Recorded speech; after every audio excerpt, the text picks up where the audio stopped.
वीरब्रह्मेन्द्र स्वामिने नमः। కృష్ణానది మధ్యలో అకస్మాత్తుగా ఒక వింతైన బంగారు రథం ప్రత్యక్షం కాబోతుంది. కానీ ఆశ్చర్యకరమైన విషయం ఏంటంటే ఆ రథాన్ని ఎవరైతే తమ కళ్ళతో చూస్తారో చూసిన మరుక్షణమే వారి కంటి చూపు పూర్తిగా పోయి గుడ్డివారవుతారు. అలాగే మనం ఎంతో పవిత్రంగా కొలిచే శ్రీశైల మహాక్షేత్రంలో భ్రమరాంబిక అమ్మవారి గుడి ముందు 2 తలలు ఉన్న ఒక వింతైన బంగారు మొసలి రాబోతుంది. వినడానికి ఇది ఏదో హాలీవుడ్ సినిమా కథలా అనిపిస్తున్నాయా? కానీ కాదు. సాక్షాత్తు శ్రీ పోతులూరి వీరబ్రహ్మేంద్ర స్వామి వారు వందల ఏళ్ల క్రితమే రాసిపెట్టిన పచ్చి నిజాలు ఇవి. ఇంటర్నెట్లో దొరికే ఏ విధమైన ఫేక్ వార్తలు, అబద్ధపు సంవత్సరాల టైం లైన్లు నేను చెప్పడం లేదు. నేను స్వయంగా ఎంతో కష్టపడి సేకరించిన 1971 నాటి అత్యంత ప్రామాణికమైన పాత కాలజ్ఞాన గ్రంథంలోని పేజీ నంబర్ 485 మరియు 486 సాక్ష్యాలను ఇప్పుడు మీ కళ్ళ ముందు ఉంచబోతున్నాను. ఈ పాత పుస్తకంలోని ప్రతి లైన్ను నా స్వంత రీసెర్చ్ మరియు వ్యక్తిగత విశ్లేషణ ద్వారా ఉన్నది ఉన్నట్లుగా మీకు సాక్ష్యాలతో సహా చూపించబోతున్నాను. కలియుగాంతం దగ్గర పడే కొద్దీ ప్రకృతిలో ఎలాంటి వింతలు జరుగుతాయి? ఆకాశం మొత్తం హఠాత్తుగా ఎర్రటి చీర కట్టినట్టు రక్తవర్ణంలోకి ఎందుకు మారుతుంది? ఈ భయంకరమైన వాస్తవాలను ఆ బ్రహ్మంగారి పాత పుస్తకంలో అచ్చంగా ఏమని ముద్రించారో ఇప్పుడు లైన్ టు లైన్ చూద్దాం. వీడియోని ఎక్కడ స్కిప్ చేయకుండా చివరి వరకు చాలా జాగ్రత్తగా గమనించండి.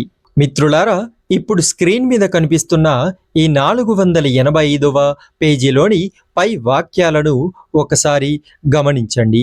రాబోయే రోజుల్లో వాతావరణంలో ఊహించని మార్పులు వస్తాయని స్వామివారు హెచ్చరిస్తున్నారు. వింత వింత శీతోష్ణ జ్వరాలు, కొత్త రోగాలు చుట్టుముట్టడం వల్ల జనాలు నశించిపోతారు. ఆ భయంతో మనుషులు పిచ్చి పట్టిన వారిలా ఒకరినొకరు పట్టుకొని ప్రాణాలు అరచేతిలో పట్టుకొని అడవుల పాలవుతారని ఆనాడే రాశారు. సరిగ్గా ఈ వినాశన కాలంలోనే కృష్ణానదిలో ఒక అద్భుతం జరుగుతుంది. నది మధ్య భాగంలో అకస్మాత్తుగా ఒక పెద్ద బంగారు రథం వెలుగులతో ప్రత్యక్షమవుతుంది. అయితే ఆ రథాన్ని చూడాలనే ఆశతో వెళ్ళిన వారికి ఈ భయంకరమైన శాపం ఎదురవుతుంది. ఈ తేరును చూసిన ప్రతి ఒక్కరి కళ్ళు వెంటనే పోయి గుడ్డివారవుతారని బ్రహ్మంగారు తేల్చి చెప్పారు. ఆ తర్వాత సమాజంలో భ్రష్టాచారం పెరిగిపోతుందని, వైష్ణవ భక్తులు 2 తెగలుగా ఏర్పడి వారిలో వారే కొట్టుకుంటూ వినాశనానికి దారి తీస్తారని ఉంది. అశ్వపతి సంస్థానము మంటాపముగా మారిపోతుందని, గజపతి మరియు పరాపతి లాంటి సాధారణ ప్రజల్లోకి అధికారం వెళ్ళి వారు కొంతకాలం రాజులనిపించుకుంటారని గ్రంథంలో వివరించారు. ఇక హిందూ దేవాలయాలకు, విగ్రహాలకు పట్టే ఘోరమైన పరిస్థితిని వివరిస్తూ స్వామివారు ఏమని రాశారంటే, కర్ణాటక దేశంలో దుర్మార్గులైన స్త్రీల ప్రవేశం వల్ల అక్కడి పవిత్ర దేవాలయాలలోని రాతి విగ్రహాలు ముక్కలు ముక్కలుగా విరిగిపోతాయి. శతాబ్దాలుగా ఉన్న రాతి రథాలు, కట్టడాలు ఆకస్మికంగా కూలిపోవడం వల్ల కింద ఉన్న ప్రజలు నలిగిపోయి ప్రాణాలు కోల్పోతారు. కొండల మీది నుండి లక్షలాది పెద్ద పెద్ద బండరాళ్ళు భయంకరమైన శబ్దాలు చేసుకుంటూ కిందకు దొర్లుతూ పడిపోతాయని, మనుషుల దగ్గర ఉన్న ఆయుధాలన్నీ వాటంతట అవే విరిగిపోతాయని బ్రహ్మంగారు లిఖించారు. ఇక ద్వాదశ జ్యోతిర్లింగ క్షేత్రమైన శ్రీశైలంలో జరగబోయే ఆ మహా వింత గురించి రాస్తూ, భ్రమరాంబికాదేవి అమ్మవారి ఆలయ సమ్ముఖంలో 2 తలలు ఉన్న ఒక భయంకరమైన బంగారు మొసలి ప్రత్యక్షమవుతుంది. అక్కడ ఉన్న భక్తులందరూ చూస్తుండగానే ఆ మొసలి మళ్ళీ వెనక్కి వెళ్ళి అమ్మవారి విగ్రహంలో లీనమై మాయమైపోతుంది. ఇలాంటి అరిష్టాలు జరిగినప్పుడు శివ, మరియు వైష్ణవ ఆలయాలలో రక్తం పారుతుందని బ్రహ్మంగారు రాశారు.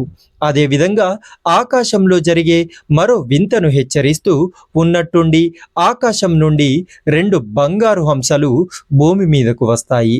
నగరాలలో అడవులలో తిరుగుతున్న ఆ హంసలను చూసి జనాలు దురాశతో వాటిని పట్టుకోవడానికి పరిగెడతారు. కానీ ఆ దివ్యమైన హంసలను తాకాలని చూసిన పాపాత్ముల కంటి చూపు వెంటనే పోతుందని, వారి తలలు తిరిగి కిందపడి లక్షలాది మంది అక్కడికక్కడే మరణిస్తారని ఈ 485వ పేజీలో స్పష్టంగా ముద్రించబడి ఉంది. ఇక తర్వాతి పేజీ అయిన 486వ పేజీలోని మొదటి వాక్యాలను చూడండి. ప్రకృతి ప్రళయం ఎలా మొదలవుతుందో చెబుతూ తూర్పు దిక్కు నుండి పడమర దిక్కు వరకు ఆకాశం మొత్తం ఒకేసారి ఎర్రటి చీర కట్టినట్లు భయంకరమైన రక్తవర్ణంలోకి మారుతుంది. ఆకాశం అలా ఎర్రగా మారిన తర్వాత పెద్ద పెద్ద కొండలలో ఘనం ఘనం అని భయంకరమైన శబ్దాలు వినిపిస్తాయని, రోజు రోజుకు భూమి మీద ఊహించని వింతలు పుడతాయని స్వామివారు హెచ్చరించారు. మిత్రులారా, ఈ 486వ పేజీ ముగింపులో బ్రహ్మంగారు తన ప్రియ శిష్యులైన ఆనంద భైరవ యోగి మరియు బ్రహ్మానంద యోగి గార్లను ఉద్దేశించి మాట్లాడుతూ సమాజం ఎంత అధర్మంగా మారినా భక్తులు ధర్మవర్తనులై ఉండాలని బోధించారు. అయితే ఈ భయంకర ప్రళయ హెచ్చరికల మధ్య కూడా స్వామి వారి భక్తులందరికీ ఒక అద్భుతమైన వరాన్ని ఇచ్చారు. ఈ పుస్తకం చివర్లో ఉన్న వాక్యం ప్రకారం ఎవరైతే ఈ కాలజ్ఞానాన్ని భక్తితో చదువుతారో, శ్రద్ధగా వింటారో వారు సాక్షాత్తు శ్రీ వీరబ్రహ్మేంద్ర స్వామి వారి అనుగ్రహానికి పాత్రులై ఎల్లప్పుడూ సకల ఐశ్వర్య భోగభాగ్యాలతో వర్ధిల్లుతారు. నాగభూషణం గారి ఒరిజినల్ పుస్తకంలో ఉన్న ఈ విషయాలపై మీ అభిప్రాయాన్ని కింద తప్పకుండా కామెంట్ చేయండి. ఈ వీడియో మీకు నచ్చితే ఇప్పుడే ఒక లైక్ చేసి బంధుమిత్రులందరికీ షేర్ చేయండి. కామెంట్స్లో పూర్తి భక్తితో ఓం శ్రీ వీరబ్రహ్మేంద్ర స్వామినే నమః అని టైప్ చేయండి. మరిన్ని అద్భుతమైన కాలజ్ఞాన నిజాల కోసం ఇప్పుడే మన ఛానల్ని సబ్స్క్రైబ్ చేసుకోండి. సర్వేజన సుఖినో భవంతు. స్వస్తి. జై హింద్, జై భారత్.